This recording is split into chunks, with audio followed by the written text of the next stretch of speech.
Hello, I'm glad you're here. I'm NatsMan, and I'm reading the Bible from the beginning to the end, from Genesis to Revelations. Please join me in this journey and make God's Word a part of your everyday life. This is video number 124, and today we're reading from the book of 1 Kings, starting in chapter 15. 1 Kings chapter 15. Now in the 18th year of King Jeroboam, the son of Nebat, Abijah began to reign over Judah. He reigned 3 years in Jerusalem. His mother's name was Maacah, the daughter of Abishalom. She walked in all the sins of his father, which he had done before him, and his heart was not perfect with the Lord his God, as the heart of David his father. Nevertheless, for David's sake, the Lord his God, gave him a lamp in Jerusalem to set up his son after him and to establish Jerusalem. Because David did that which was right in the Lord's eyes and didn't turn away from anything that he commanded him all the days of his life, except only in the matter of Uriah the Hittite. Now there was war between Rehoboam and Jeroboam all the days of his life. The rest of the acts of Abijam and all that he did, aren't they written in the book of the Chronicles of the Kings of Judah? There was war between Abijah and Jeroboam.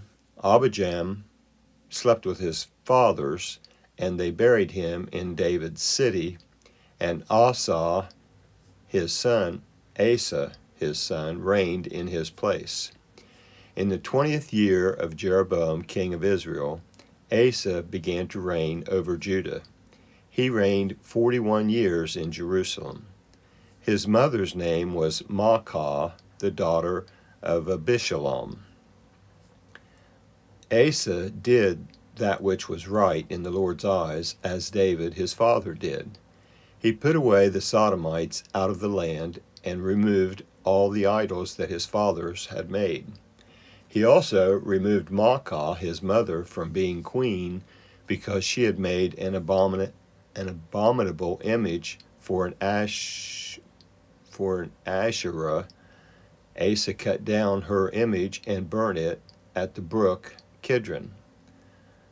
But the high places were not taken away. Nevertheless, the heart of Asa was perfect with the Lord all his days. He brought into the Lord's house the things that his father had dedicated, and the things that he himself had dedicated, silver, gold, and utensils.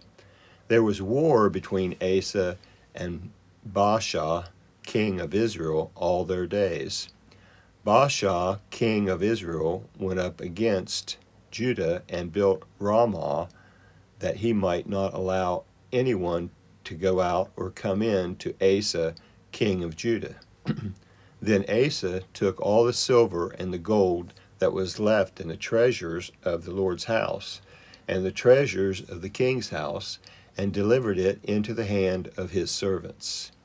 Then King Asa sent them to Ben-Hadad, the son of Tabrimon, the son of Hezion, king of Syria, who lived at Damascus, saying, Let there be a treaty between me and you, like that between my father and your father.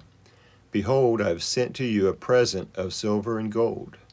Go break your treaty with Baasha, king of Israel, that he may depart from me.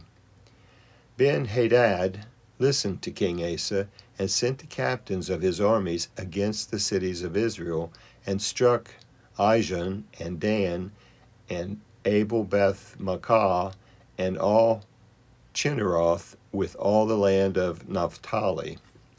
When Baasha heard of it, he stopped building Ramah and lived in Tirzah. Then King Asa made a proclamation to all Judah. No one was exempted. They carried away the stones of Ramah and its timber with which Baasha had built, And King Asa used it to build Geba of Benjamin and Mizpah. Now the rest of all the acts of Asa, and all his might, and all that he did, and the cities which he built, aren't they written in the book of the Chronicles of the kings of Judah? But in the time of his old age he was diseased in his feet. Asa slept with his fathers, and was buried with his fathers in his father David's city, and Jehoshaphat his son reigned in his place. Nadab the son of Jeroboam began to reign over Israel in the 2nd year of Asa king of Judah, and he reigned over Israel 2 years. He did that which was evil in the Lord's sight, and walked in the way of his father, and in his sin with which he had made Israel to sin. Baasha the son of Ahijah of the house of Issachar conspired against him, and Baasha struck him at Gibbethon, which belonged to the Philistines, for Nadab and all Israel were besieging Gibbethon. Even in the 3rd year of Asa king of Judah, Baasha killed him and reigned in his place. As soon as he was king, he struck all the house of Jeroboam. He didn't leave to Jeroboam any who breathed until he had destroyed him, according to the saying of the Lord, which he spoke by his servant Ahijah the Shilonite. For the sins of Jeroboam, which he sinned, and with which he had made Israel to sin, because of his provocation with which he provoked the Lord, the God of Israel, to anger. Now the rest of the acts of Nadab, and all that he did, aren't they written in the book of the Chronicles of the kings of Israel? There was war between Asa and Baasha, king of Israel, all their days. In the 3rd year of Asa, king of Judah, Baasha, the son of Ahijah, began to reign over all Israel in Tirzah for 24 years. He did that which was evil in the Lord's sight, and walked in the way of Jeroboam, and in his sin with which he made Israel to sin. That's 1 Kings 15. Now 1 Kings 16. The Lord's word came to Jehu the son of Hanani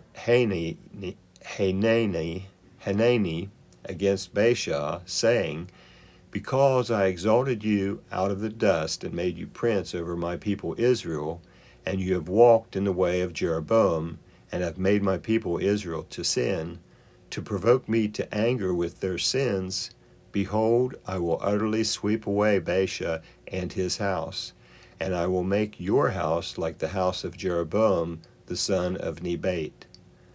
The dogs will eat Baasha's descendants who die in the city, and he who dies of his in the field, the birds of the sky will eat.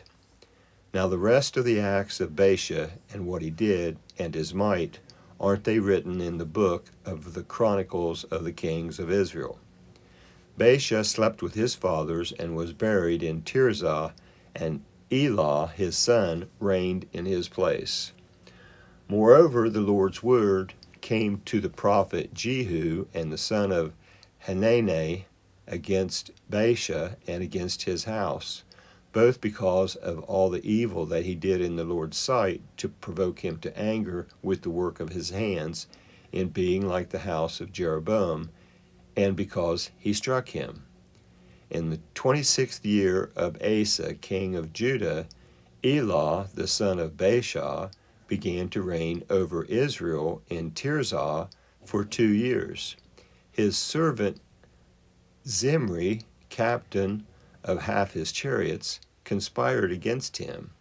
Now he was in Tirzah, drinking himself drunk in the house of Arzah, who was over the household of Tirzah, and Zimri went in and struck him and killed him in the 27th year of Asa, king of Judah, and reigned in his place. When he began to reign, as soon as he sat on the throne, he attacked all the houses of Baasha. He didn't leave him a single one who urinates on a wall amongst his relatives or his friends. Thus Zimri destroyed all the house of Baasha, according to the Lord's word, which he spoke against Baasha by Jehu the prophet. For all the sins of Baasha and the sins of Elah his son, which they sinned, and with which they made Israel to sin, to provoke the Lord, the God of Israel, to anger with their vanities.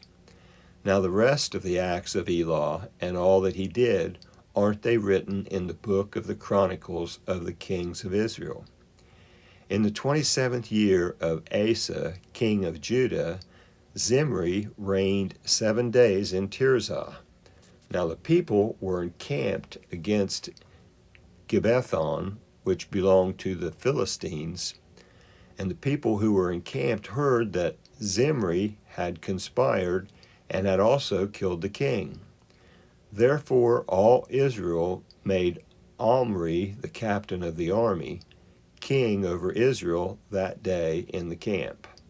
Omri went up from Gibbethon, and all Israel with him, and they besieged Tirah.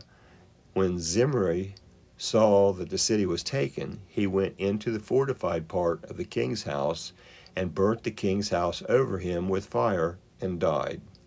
For his sins which he sinned in doing that which was evil in the Lord's sight, in walking in the way of Jeroboam, and in his sin which he did to make Israel to sin. Now the rest of the acts of Zimri, and his treason that he committed, aren't they written in the book of the Chronicles of the kings of Israel? Then the people of Israel were divided into 2 parts. Half of the people followed Tibni, the son of Ginath, to make him king, and half followed Omri. But the people who followed Omri prevailed against the people who followed Tibni, the son of Ginath, so Tibni died, and Omri reigned. In the 31st year of Asa, king of Judah, Omri began to reign over Israel for 12 years. He reigned 6 years in Tirzah. He bought the hill Samaria of Shemer for 2 talents of silver, and he built on the hill, and called the name of the city which he built Samaria, after the name of Shemer, the owner of the hill. Omri did that which was evil in the Lord's sight, and dealt wickedly above all who were before him. For he walked in all the way of Jeroboam the son of Nebat, and in his sins with which he made Israel to sin, to provoke the Lord, the God of Israel, to anger with his vanities. Now the rest of the acts of Omri, which he did, and his might that he showed, aren't they written in the book of the Chronicles of the kings of Israel?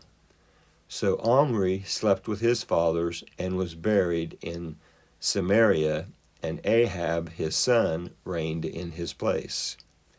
In the 38th year of Asa, king of Judah, Ahab the son of Omri began to reign over Israel. Ahab the son of Omri reigned over Israel in Samaria 22 years. Ahab the son of Omri did that which was evil in the Lord's sight above all that were before him, as if it had been a light thing for him to walk in the sins of Jeroboam the son of Nebat. He took his wife Jezebel, the daughter of Ethbaal, king of the Sidonians, and went and served Baal and worshipped him. He raised up an altar for Baal in the house of Baal, which he had built in Samaria. Ahab made the Asherah, and Ahab did more yet to provoke the Lord, the God of Israel, to anger than all the kings of Israel who were before him. In his days, Hiel the Bethelite built Jericho. He laid its foundation with the loss of Abiram, his firstborn, and set up its gates with the loss of his youngest son, Segub, according to the Lord's word, which he spoke by Joshua the son of Nun. That was 1 Kings 16 and the end of this video. That was the book of 1 Kings chapters 15 and 16 on video number 124. I would like to thank you for joining me in this project, this endeavor to read the entire Bible. I hope you enjoy listening to it as much as I enjoy reading it. Please feel free to comment if you'd like, and also please subscribe and give this a thumbs up if you enjoyed it. If this is your first visit to NatsMan Reads the Bible, I leave a link in the description to the intro video, which explains what we're working to accomplish here. I hope you come back for the next video, and until then, thank you. I hope you have a blessed day. I'm NatsMan, and I'm out.